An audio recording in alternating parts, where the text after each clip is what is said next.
Leio a carta de Tiago, capítulo 3, a partir do versículo 1.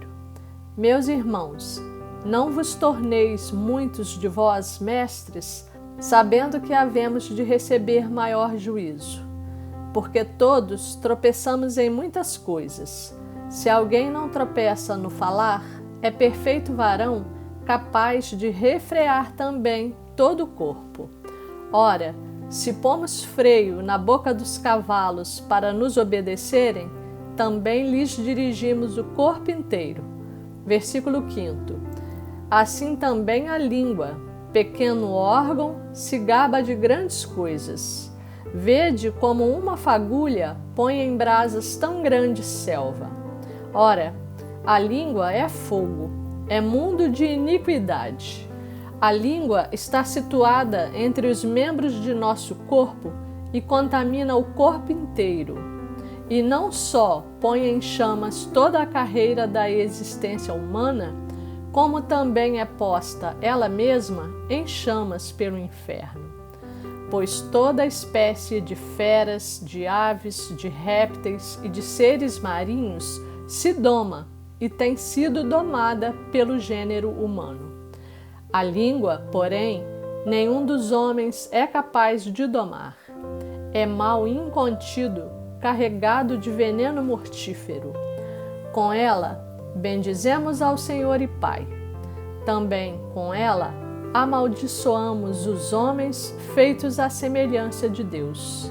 De uma só boca procede bênção e maldição. Tiago adverte os irmãos para que não procurem ser mestres, porque os mestres recebem julgamento muito duro da parte de todos. Os mestres são o modelo e o exemplo a serem seguidos e devem ser irrepreensíveis, retos de conduta, de comportamento e de atos. Tiago fez essa advertência porque muitos buscavam ser mestres para obter fama e prestígio. Mestres ou simples do povo, todos somos humanos e erramos. Tropeçamos em várias coisas, sobretudo no que diz respeito a sentimentos, palavras e julgamento. Tiago alerta para a necessidade de exercitarmos o autocontrole, o equilíbrio e o autodomínio, e nos exorta a sermos praticantes da palavra e não apenas ouvintes. Quando faz menção de que colocamos freio na boca dos cavalos para dominá-los, está nos conclamando a fazer o mesmo com nós mesmos. Está dizendo que devemos refrear a nossa língua para não cedermos ao impulso de deixá-la solta e livre para blasfemar, mentir, caluniar, injuriar, amaldiçoar e maldizer. A palavra de Deus traça um paralelo sobre os aspectos positivo e negativo decorrentes do bom ou do mau uso da língua por nós. Tiago diz que a língua do homem é carregada de veneno mortífero. E no versículo 9 diz que com ela, com a língua, bendizemos ao Senhor e Pai. E também com ela, amaldiçoamos os homens que são feitos à semelhança de Deus, sendo que da mesma boca procede bênção e maldição.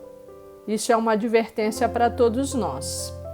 Quantas vezes estamos bem e imbuídos de um bom propósito e de bons sentimentos? Profetizamos bênçãos, elogiamos e mantemos o bom pensamento e a boa inclinação para com o irmão ou para com uma determinada situação.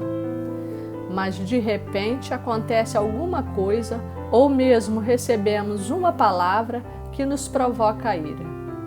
Nos vemos em desequilíbrio e nessa hora de descontrole descuidamos da nossa língua e proferimos palavras de raiva e de destruição. A partir do versículo 10, Tiago nos adverte de que não é conveniente que as coisas sejam assim, pois da mesma fonte não pode jorrar o que é doce e o que é amargoso, nem a fonte salgada pode dar água doce.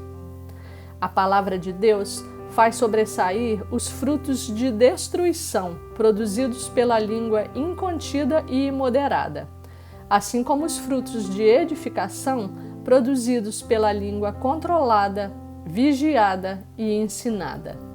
A língua incontida e venenosa tem poder para humilhar, criticar, oprimir, ferir, criar contendas, magoar pessoas e reduzi-las a nada. Pode matar seus sentimentos, seus sonhos e suas esperanças, e destruir pessoas, famílias, futuros, amizades e relacionamentos. A língua moderada e instruída no Senhor, de outro lado, tem poder para curar, levantar, aproximar, elogiar, edificar, animar, exaltar, bendizer e engrandecer. O conselho de Tiago é uma advertência para nós também, para que não alimentemos esse comportamento dúbio e contraditório de colocar nossa boca a serviço do Senhor e do adversário da nossa salvação. Peçamos a Deus que nos conceda a justa medida das coisas e que em todas as circunstâncias e situações mantenha o nosso equilíbrio e o autodomínio. Pai, a sua palavra ensina que o Senhor abomina a língua mentirosa, que levanta calúnia e falso testemunho e que semeia a discórdia entre os irmãos. Guarda a nossa língua de aborrecer ao Senhor. Refreia a nossa língua do mal e os nossos lábios de falarem dolosamente, para que não sejamos achados na roda dos escarnecedores e confundidos com os ímpios, cuja língua fala soberbamente e com malícia. Antes, que a nossa boca fale palavras de edificação, de encorajamento e de crescimento, que profira palavras de bênção e não de maldição. Que a nossa língua exalte e bendiga o seu santo nome, que cante louvores a ti e celebre os teus preceitos e os teus mandamentos. Termino louvando o Senhor com o Salmo 66, a partir do versículo 13. Entrarei na tua casa com holocaustos, pagar-te-ei os meus votos que proferiram os meus lábios e que no dia da angústia prometeu a minha boca. Versículo 16.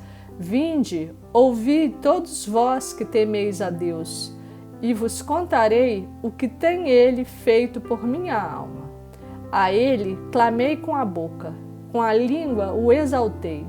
Se eu no coração contemplara a vaidade, o Senhor não me teria ouvido. Entretanto, Deus me tem ouvido e me tem atendido à voz da oração. Bendito seja Deus, que não me rejeita a oração, nem aparta de mim a sua graça. Amém.